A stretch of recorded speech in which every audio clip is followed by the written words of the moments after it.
बिस्मिल्लाहिर्रहमानिर्रहीम। क़ाल अल्लाहु तआला फ़ी क़ुरआनिल मजीद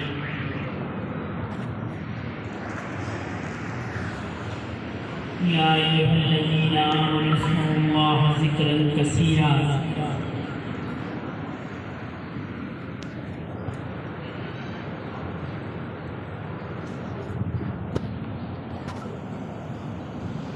क़ाल अल्लाहु तआला फ़ी मक़ामिन आख़र इन कुंतुम तुहिब्बूनल्लाह फत्तबिऊनी। वक़ाल अल्लाहु तआला फ़ी मक़ामिन आख़र या अय्युहल्लज़ीना आमनू इत्तक़ुल्लाह व कूनू मअस-सादिक़ीन। वक़ाल अल्लाहु तआला फ़ी क़ुरआनिल मजीद इन्ना अक्रमकुम इंदल्लाहि अत्क़ाकुम। वक़ाल अन्नबिय्यु सल्लल्लाहु अलैहि वसल्लम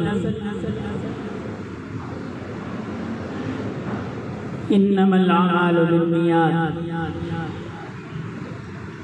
वक़ाल अलैहि सलातु वस्सलाम अल-मर्उ मअ मन अहब्बा।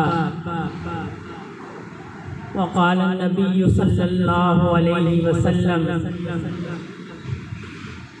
इन्न फ़िल जस्द मुज़ग़तन इज़ा सलहत सलहल जस्दु कुल्लुहु व इज़ा फ़सदत फ़सदल जस्दु कुल्लुहु अला वहियल क़ल्ब। औ कमा क़ाल अलैहि सलातु वस्सलाम।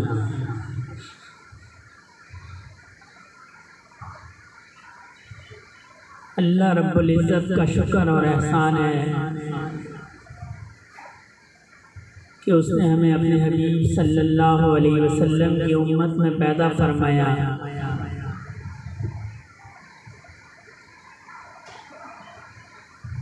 और दुनिया में अल्लाह ने जितनी नेमतें फरमाई, ये ईमान वाली नेमत उन सब नेमतों से बढ़ के है।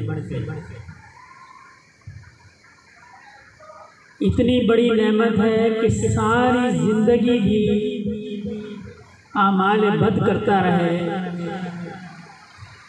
और अल्लाह उसको इस नेमत के साथ अगर इस दुनिया से ले गए तो एक वक्त ऐसा आएगा कि अल्लाह रब्बुल इज़्ज़त उसको जहन्नम से निकाल के जन्नत में भेजेगा। जहन्नम से निकाल के उसको जन्नत में भेजेगा।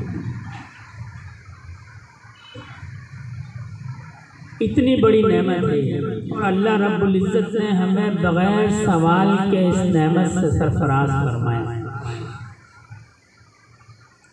न मैंने इसका सवाल किया न आपने इसका सवाल किया। दुनिया में हम बेशुमार नेमतों का अल्लाह रब्बुल इज़्ज़त से सवाल करते हैं, या अल्लाह हमें सेहत दे दे, या अल्लाह हमें माल दे दे, या अल्लाह हमें औलाद दे दें, या अल्लाह हमें तंदुरुस्ती दे दें, मेरे कारोबार में बरकत हो जाए, मेरी औलाद में बरकत हो जाए। और इतनी अजीम नेमत अल्लाह रब्बुल इज़्ज़त ने बग़ैर सवाल के मुझे और आपको दिया। इस पर अल्लाह रब्बुल इज़्ज़त का जितना शुक्र अदा किया जाए वो कम है। ये ईमान वाली नेमत, इस पे अल्लाह का जितना शुक्र अदा किया जाए वो कम है। और अल्लाह ने हमें ईमान के साथ भेजा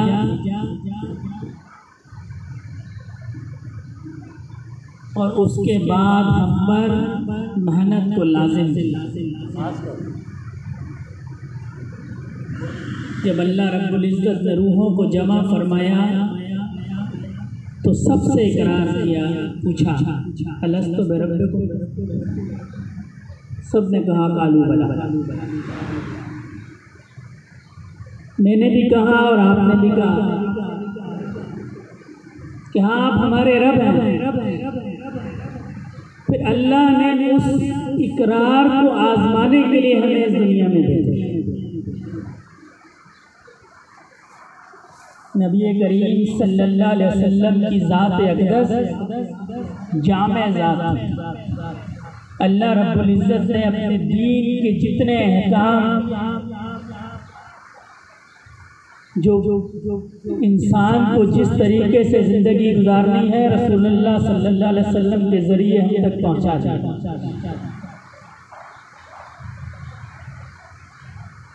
कि ज़िंदगी हमने कैसे गुजारनी है। रसूलुल्लाह सल्लल्लाहु अलैहि वसल्लम से सारे अहकामात का जो सिलसिला है, ये रसूलुल्लाह सल्लल्लाहु अलैहि वसल्लम की ज़ात अक़दस में जाके मिलता है।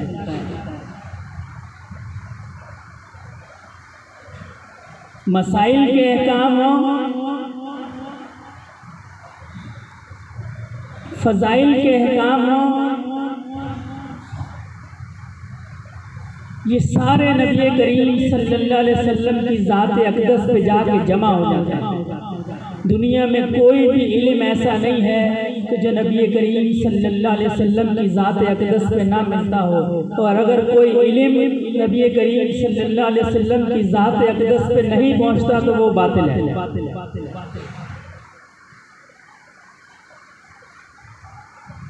वो मसाइल का इल्म हो, वो फ़ज़ाइल का इल्म हो, वो मारफत का इल्म हो, अगर वो रसूलुल्लाह सल्लल्लाहु अलैहि वसल्लम तक नहीं पहुँचता तो जितनी मर्जी उसकी शोहरत हो, उसका नाम हो, उस तरीके का गुलगुला हो, वो बातिल है, उसकी कोई अहमियत नहीं है। जिस तरह अहकाम शरीयत जो है, जो अमल रसूलुल्लाह सल्लल्लाहु अलैहि वसल्लम की ज़ात अक़दस से साबित नहीं है, उस अमल की कोई हैसियत नहीं है।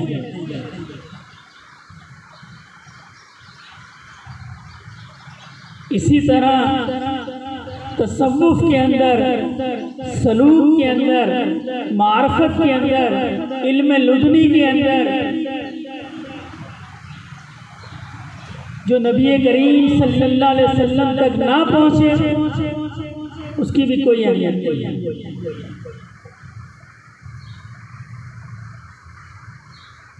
दीन के बहुत सारे शोबे हैं। नबी करीम सल्लल्लाहु अलैहि वसल्लम की ज़ात अक़दस इन तमाम शोबों की जामे थी। आपने हुकूमत भी फरमाई, आपने तिजारत भी फरमाई, आपने माशरत भी फरमाई, आपने जहाद भी फरमाया, आपने तबलीग भी फरमाई, आपने इस्लाह भी फरमाई। कोई शोबा दीन का ऐसा नहीं है जिसमें नबी करीम सल्लल्लाहु अलैहि वसल्लम हमारे लिए रोल मॉडल है। दीन के जिस शोबे में भी काम किया जाए, नबी करीम सल्लल्लाहु अलैहि वसल्लम की ज़ात अक़दस हमारे लिए रोल मॉडल है, रहनुमाई के लिए मौजूद है।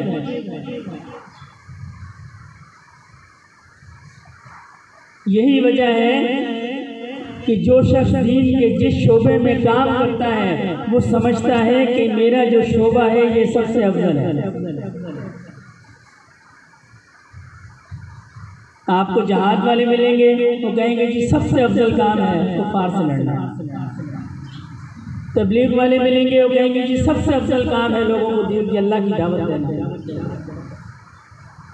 आपको उलमा मिलेंगे, आपको पता चलेगा इल्म हासिल करना सबसे अफजल काम है। आपको सूफिया मिलेंगे, आपको पता चलेगा इस्लाह क़ल्ब सबसे अफजल काम है। क्या वजह है? वजह यह है कि ये सारे के सारे काम चूँकि रसूलुल्लाह सल्लल्लाहु अलैहि वसल्लम की ज़ात अक़दस तक पहुँचता है, इसलिए सबसे अफजल है। जो काम रसूलुल्लाह की ज़ात अक़दस तक साबित हो गया, पहुँच गया, वो सारे का सारा अफजल हो गया। जिहाद भी अफजल हो गया, तबलीग भी अफजल हो गई, तदरीस भी अफजल हो गई, इल्म भी अफजल हो गया, इस्लाह नफ्स भी अफजल हो गया।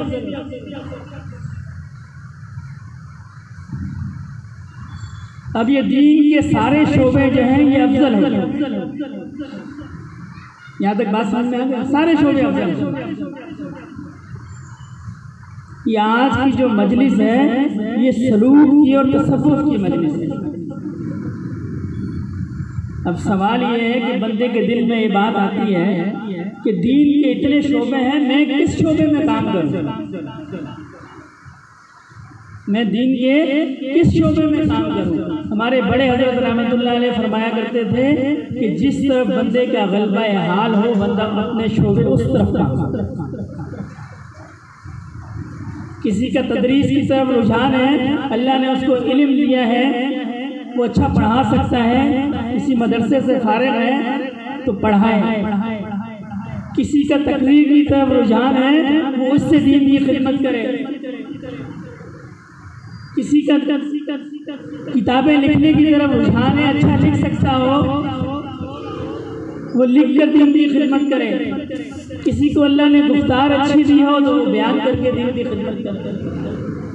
मैंने हदीस मुबारक पढ़ी, इन्नमल अमालु बिन्नियात, नीयत ठीक होनी चाहिए बस। ये बुखारी शरीफ की पहली हदीस है। इमाम बुखारी ने 5000 के करीब हदीस जमा फरमाई है। पहली हदीस इन्नमल अमालु बिन्नियात। दीन के जिस शोबे में भी काम करे, इस हदीस को मद्देनजर रखें।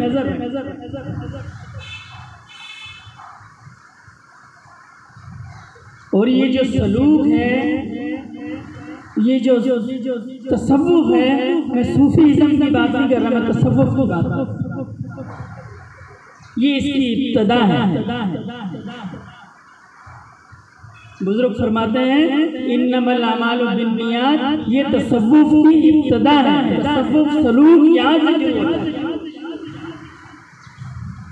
क्योंकि अगर उसकी नीयत ठीक नहीं है तो उसकी तकरीर भी बेकार है, उसकी तदरीस भी बेकार है, उसकी तहरीर भी बेकार है, उसकी कोई चीज ठीक नहीं है। उसको ये लगता होगा मैं दीन का काम कर रहा हूँ, लेकिन असल में वो दीन का काम नहीं कर रहा है, इसलिए कि उसकी नीयत ठीक नहीं है। और ये जो तसव्वुफ है, ये जो सलूक है, ये नीयत की इस्लाह का नाम है। मौलाना हबीब लुधियानवी रहमतुल्लाह अलैह, शेख ज़िक्रिया रहमतुल्लाह अलैह तबलीगी जमात के मशहूर बुजुर्ग गुजरे हैं।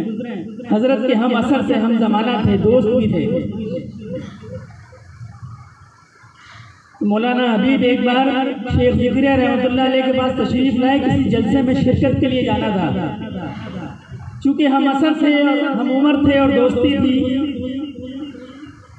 तो उनसे फरमाने लगे शेख ज़िक्रिया रहमतुल्लाह अलैह से कि मैं एक जलसे में जा रहा हूँ बयान के लिए, मैं वापस आऊँगा, आपसे रात आपके पास ठहरूंगा, लेकिन मैं आपके पास एक सवाल छोड़ के जा रहा हूँ, आप उसकी तैयारी करके रखें। तो हजरत ने पूछा भाई कौन सा सवाल? कहने लगे ये तसव्वुफ क्या भला है, ये तसव्वुफ क्या भला है। तो हजरत ने फरमाया भाई तुम जलसे में जाओगे, वहां तो बड़ा टाइम लगेगा, तुम मुझसे सुनते जाओ।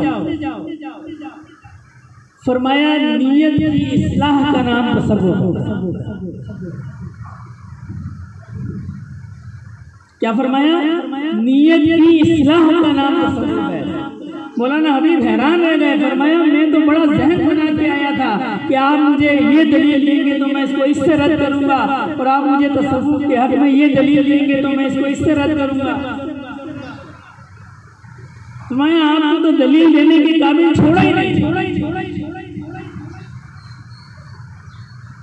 तो ये जो सलूक है, ये जो तसव्वुफ है, ये जो अल्लाह वाले हैं, ये दिलों की इस्लाह करते हैं, नीयत की इस्लाह करते हैं। इस इस्लाह के बाद दीन के जिस शोबे में भी बंदा काम करेगा वो कामयाब हो जाएगा। वो तबलीग में काम करेगा, अल्लाह उसको वहां भी कामयाब कर देंगे। वो जिहाद में काम करेगा, अल्लाह उसको वहां भी कामयाब कर देंगे। वो दर्स व तदरीस में काम करेगा, अल्लाह उसको वहां भी कामयाब कर देंगे। वो तहरीर व तकरीर में काम करेगा, अल्लाह उसको वहां भी कामयाब। ये सलूक का जो शोबा है, ये ऐसा शोबा है, ये तमाम शोबों की जड़ है। जरूरी नहीं है कि जो किसी शेख कामिल की खिदमत में चले जाए, आलिम हो और उसका रुझान जो है तदरीस की तरफ हो, या वाइज हो उसका रुझान तकरीर की तरफ हो, या तहरीर की तरफ हो तो अल्लाह वाले उसको कहेंगे कि नहीं जी तुम अल्लाह अल्लाह कराओ। नहीं,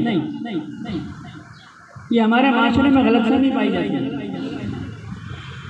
ये अल्लाह वाले तो कुलूब की इस्लाह कर देते हैं, नीयत की इस्लाह कर देते हैं। हमारे बड़े हज़रत रहमतुल्लाह अलैह इजाज़त देते थे तो फरमाते थे दीन के जिस शोबे में चाहो काम करो, जिस शोबे में दीन के चाहो काम करो। जब कल्ब की इस्लाह हो जाएगी, कब नीयत की इस्लाह हो जाएगी, फिर वो काम क्या होगा, खालिस अल्लाह के लिए हो जाएगा। ये है तसव्वुफ और कुछ भी नहीं है। और तसव्वुफ कुछ भी नहीं है। तसव्वुफ की इब्तिदा नीयत की इस्लाह है और इसका इख्तिताम क्या है, इसकी इंतहा क्या है, अल्लाह की इबादत ऐसे करो तुम अल्लाह को देख रहे। बस ये इन दो अहादीस मुबारका के दरमियान तसव्वुफ है।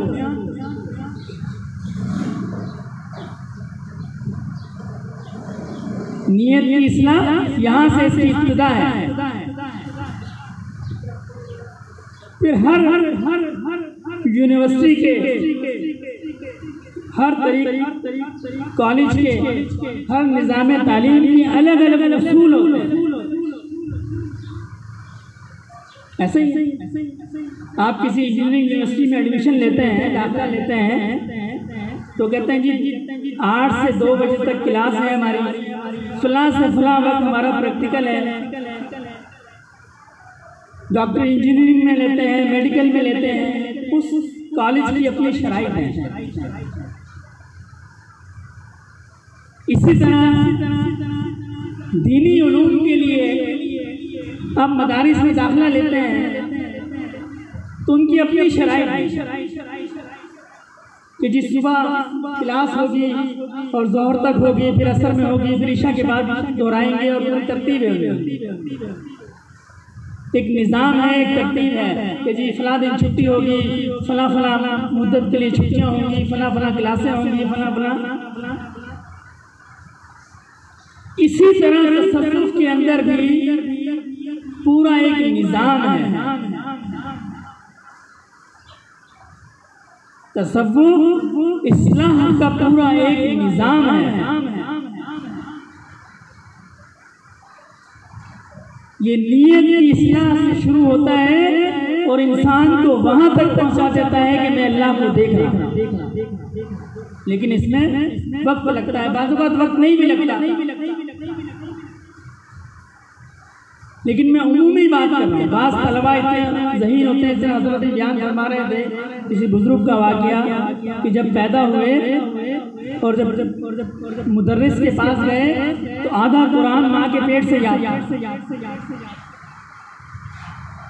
ये अल्लाह पाक अपनी कुदरत को ज़ाहिर फरमाते हैं। मैं बात कर रहा हूँ उसूल की।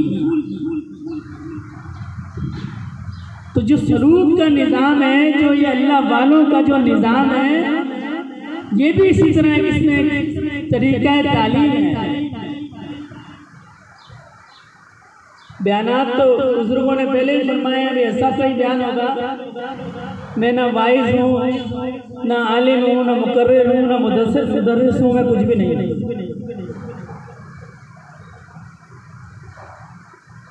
मैंने तो जो देखा है वो मैं आपको बता रहा हूँ। तो ये ऐसा निज़ाम है, ये कल्ब को ऐसे साफ करता है कि फिर उसको क्या होता है, फिर उसको अल्लाह भी नजर आता है। तुम अल्लाह की इबादत ऐसे करो कि तुम अल्लाह को देख रहे हो। बुखारी शरीफ के अंदर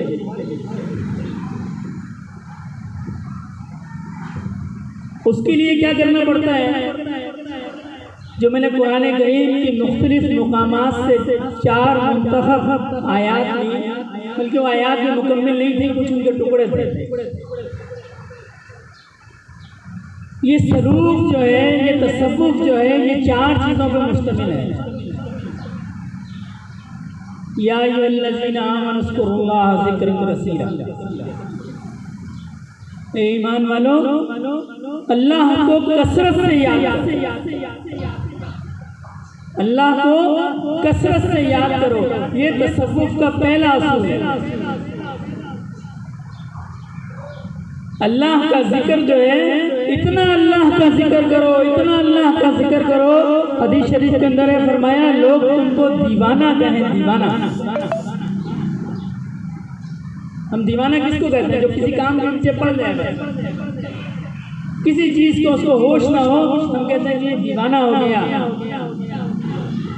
नबी करीम सल्लल्लाहु अलैहि वसल्लम फरमाए इतना अल्लाह का जिक्र करो, लोग तुमको कहें जी दीवाना हो गया है। हमारे बड़े हज़रत फज़ल अली कुरैशी रहमतुल्लाह अलैह, हमारे दादाजी रहमतुल्लाह अलैह के दादा मुर्शिद थे, इनके हमारे जो दादाजी रहमतुल्लाह अलैह के शेख थे ख्वाजा नूर बख्श रहमतुल्लाह अलैह, फुलनपुर शरीफ में हज़रत के खानका था। तो हज़रत को ये नेमत जो है जवानी में मिल गई। अब जवान आदमी होता है, जिस्म में कुव्वत ज़्यादा होती है, बुढ़ापे में आके कुव्वत ख़त्म हो जाती है। तो हज़रत जिक्र फरमा रहे थे ख्वाजा नूर बख्श रहमतुल्लाह अलैह, तो किसी पे नज़र पड़ी, हज़रत ने जब उसको गौर से देखा, उसने अपने कपड़ों को फाड़ा और डाल दिया। निगाहे वली में वो तासीर देखी, बदलती हज़ारों की तकदीर देखी। हजरत की जो जज्ब वाली नजर, जो अनवरात वाली नजर उस पर पड़ी, वो उसको बर्दाश्त नहीं कर सका।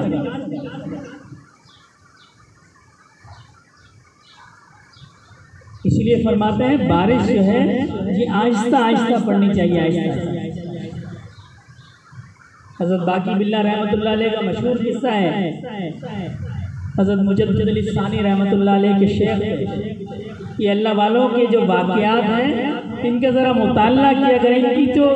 इनके जो वाक़यात हैं ये भी ईमान में बढ़ा दें।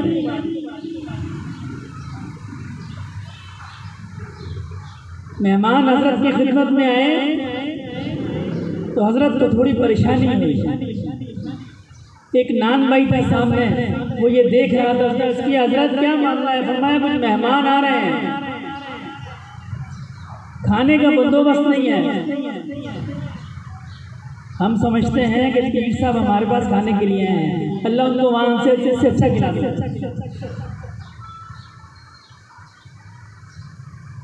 तो नान भाई ने कहा हजरत ये खिदमत मेरे ज़िम्मे है। मेहमान आए, उनकी खिदमत की तो हजरत खुश हुए। फरमाया मांगो, क्या मांगते हो? अब मुझ जैसा कोई आदमी हो तो कहते हजरत 2-4 लाख का काम करवा दें।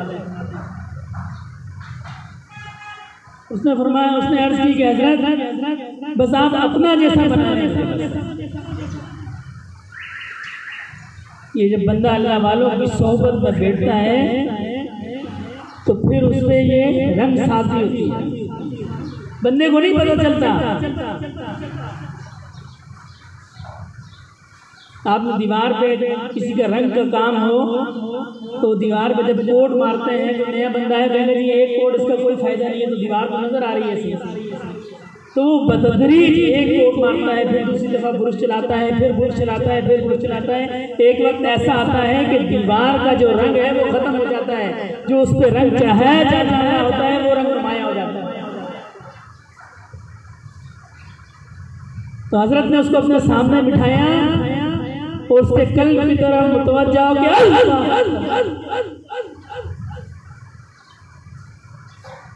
उसका चेहरा भी हजरत के चेहरे जैसे हो,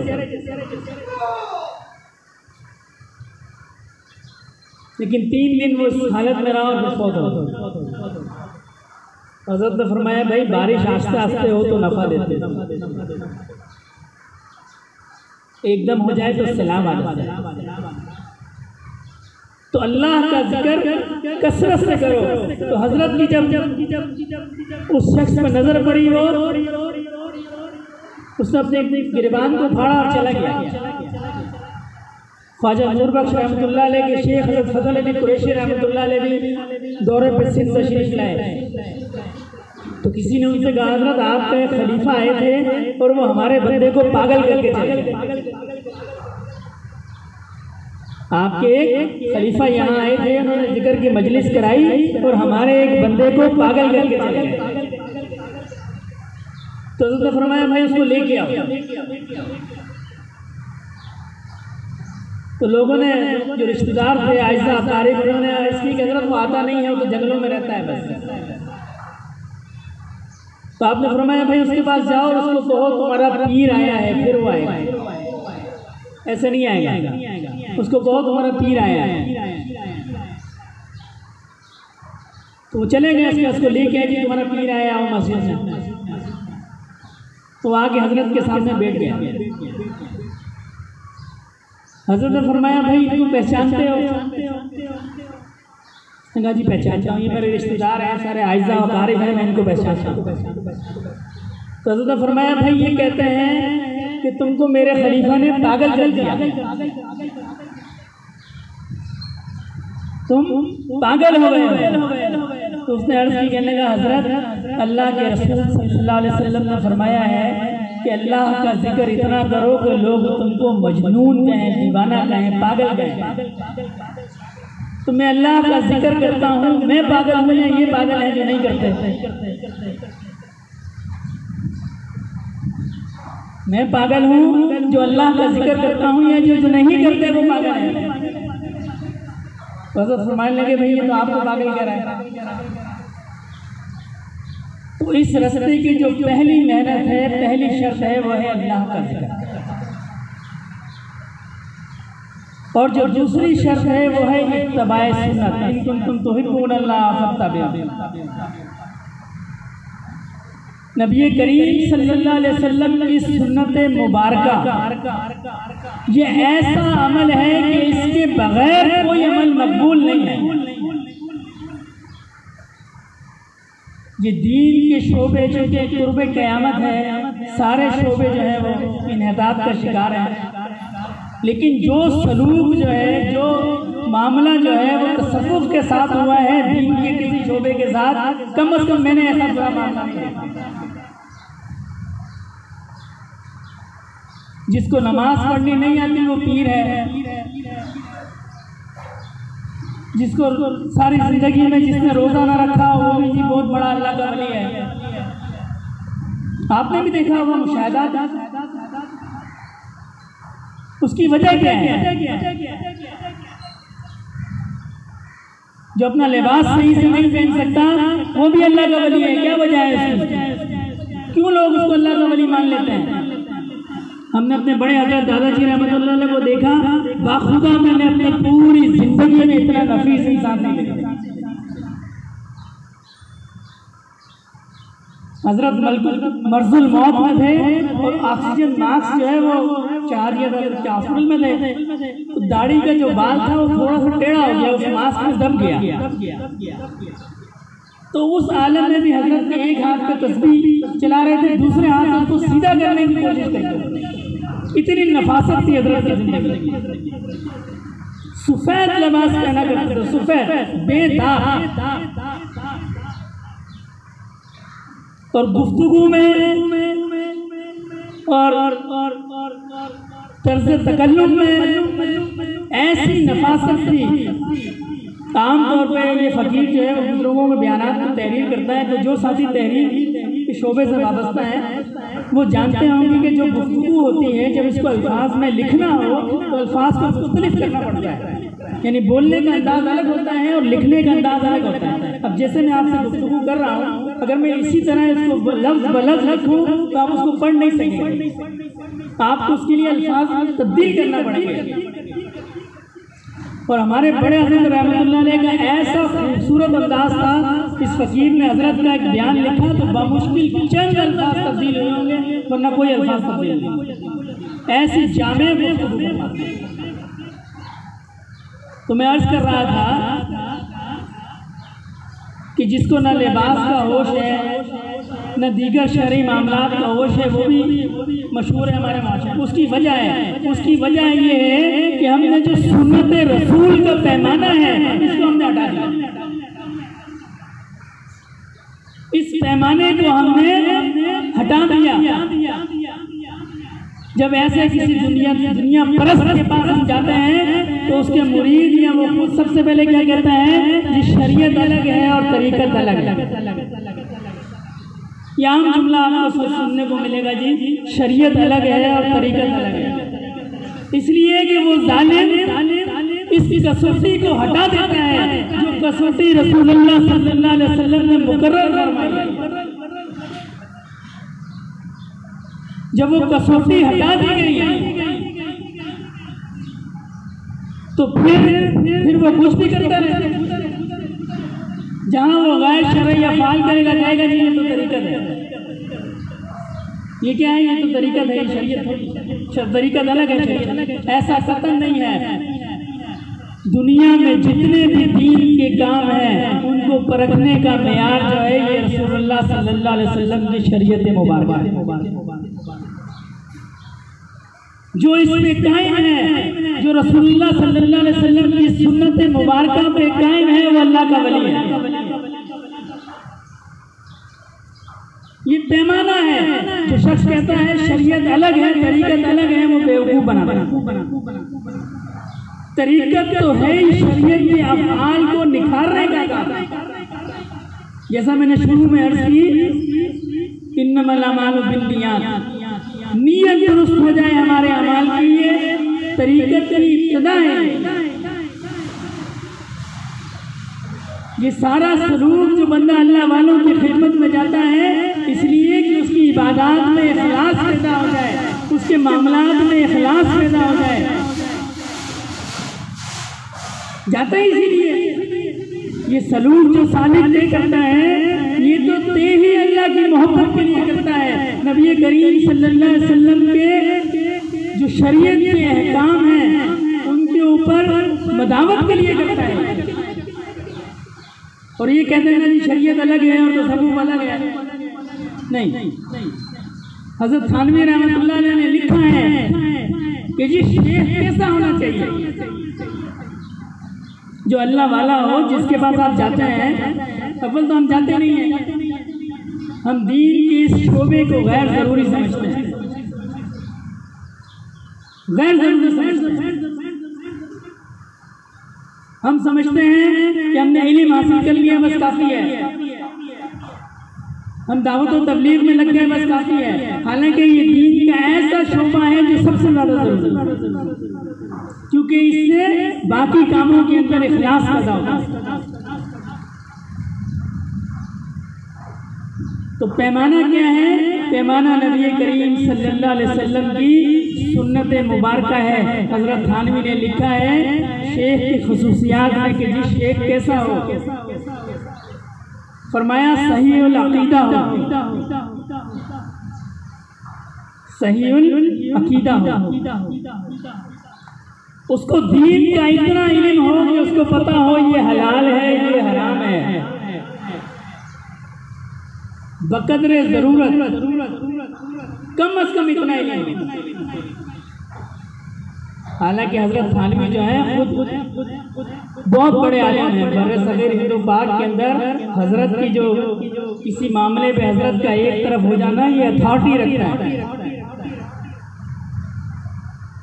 लेकिन हज़रत ने ये नहीं फरमाया कि वो आलिम हो। हज़रत ने फरमाया इतना उसको दीन का इल्म हो कि उसको हलाल हराम का पता हो। फिर किसी अल्लाह वाले से बाकायदा इस चीज़ को सीखा हो, उसकी खिदमत में रहा हो, उनसे इजाज़त को लिया हो, और फिर फरमाया उनकी मजलिस के अंदर दुनिया से बेरुखवती होती हो, दीन की तमन्ना करता हो, कबाइल से बचता हो, सगाइर से इज्तनाब करता हो। तो ये शेख को जो परखने का मेयार है, किसी अल्लाह वाले को जो परखने का मेयार है, ये रसूलुल्लाह सल्लल्लाहु अलैहि वसल्लम की सुन्नत मुबारक है। ये तसव्वुफ का दूसरा जुज़ है। पहला क्या है? ज़िक्र इलाही, दूसरा इत्तिबाए सुन्नत। इन कुंतुम तुहिब्बूनल्लाह फत्तबिऊनी। जिसको ये दावा हो कि उसको अल्लाह से मोहब्बत है, क्या करे? नबी करीम सल्लल्लाहु अलैहि वसल्लम से की इत्तिबा करे। आपकी इत्तिबा में अल्लाह ने विलायत की कुंजियां रखी हैं। ये दूसरा नुक्ता है। और तसव्वुफ का तीसरा नुक्ता या अय्युहल्लज़ीना आमनू इत्तक़ुल्लाह व कूनू मअस-सादिक़ीन। क्या है? अल्लाह वालों की सोहबत है, अल्लाह वालों की सोहबत है। और ये सोहबत ऐसी चीज़ है, मैं अक्सर कहा करता हूँ कि सोहबत ऐसी चीज़ है जो इंसान को उसकी मेहनत से बड़ा बनाता है। कोई शख्स पैदाइश से लेकर और मौत तक अल्लाह की इबादत में रहे आज के दौर में, और पूरी जिंदगी कोई गुनाह न किया हो, लेकिन कोई ऐसा शख्स जिसको नबी करीम सल्लल्लाहु अलैहि वसल्लम की नजर भर सोहबत नसीब हुई, वो आए रसूलुल्लाह सल्लल्लाहु अलैहि वसल्लम को देखा, ईमान कबूल किया और चले गए और मिले भी नहीं,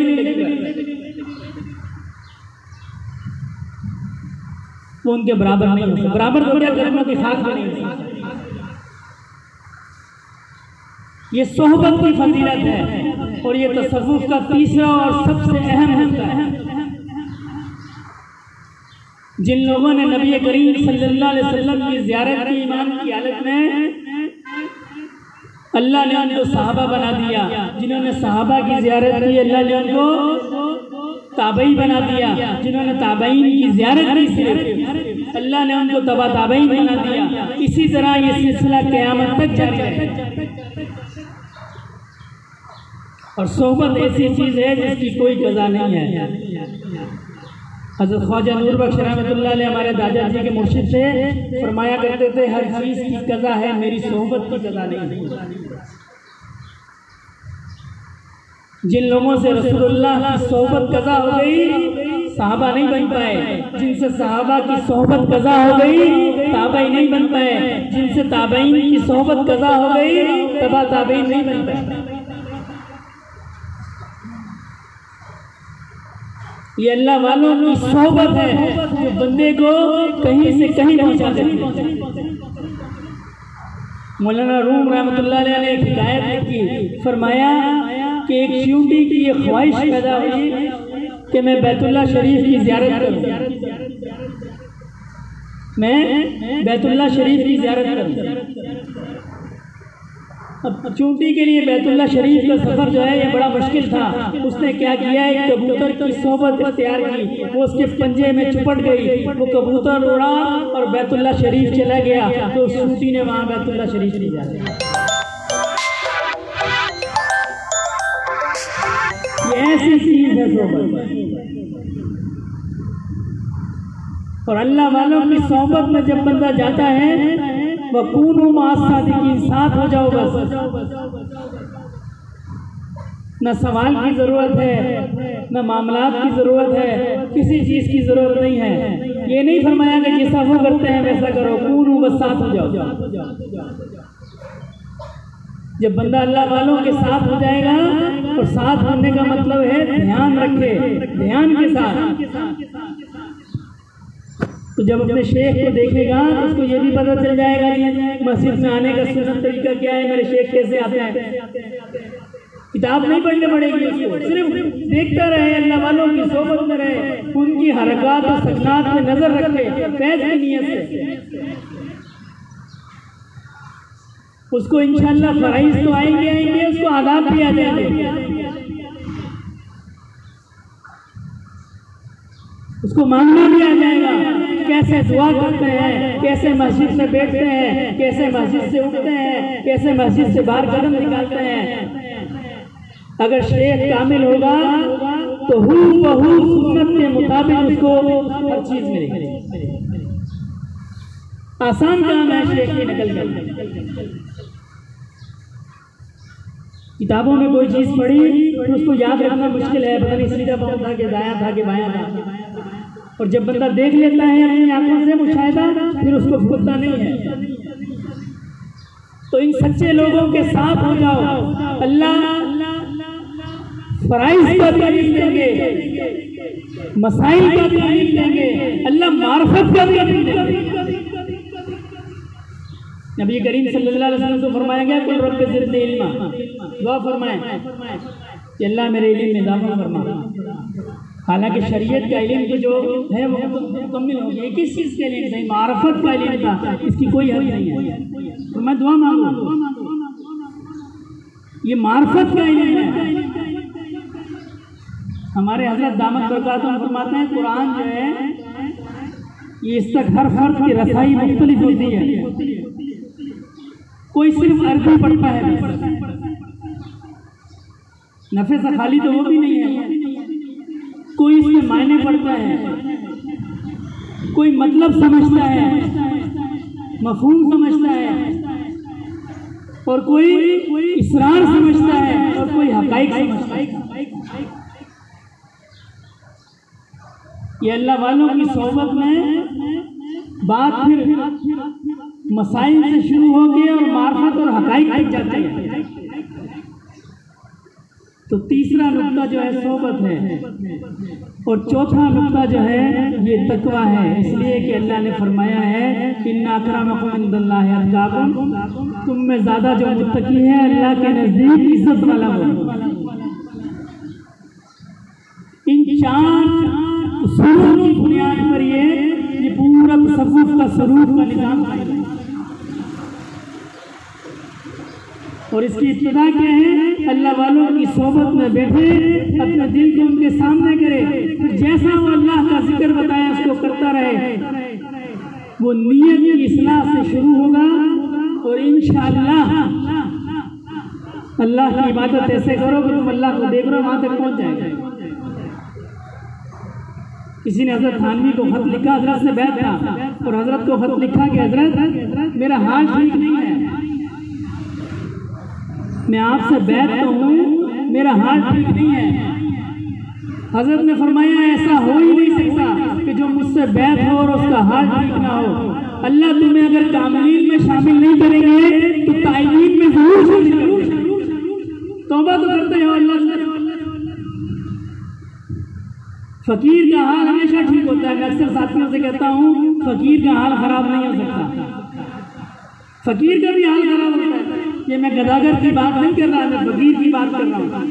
या अय्युहन्नास फुक़रा, अल्लाह के फकीरों की बात करता हूँ। इनका हाल कभी खराब नहीं होता, इनका हाल हमेशा ठीक होता है। उसरत में भी ठीक होता है, इशरत में भी ठीक होता है, सेहत में भी ठीक होता है, बीमारी में भी ठीक, इनका हाल हमेशा ठीक होता है। हाल तो उसका खराब होता है जो जिसका अल्लाह से राब्ता ना हो। वक्त काफी हो गया, दुआ फरमाए अल्लाह रब्बुल इज्जत अमल की तौफीक अता फरमाए। व मा अलैना इल्ला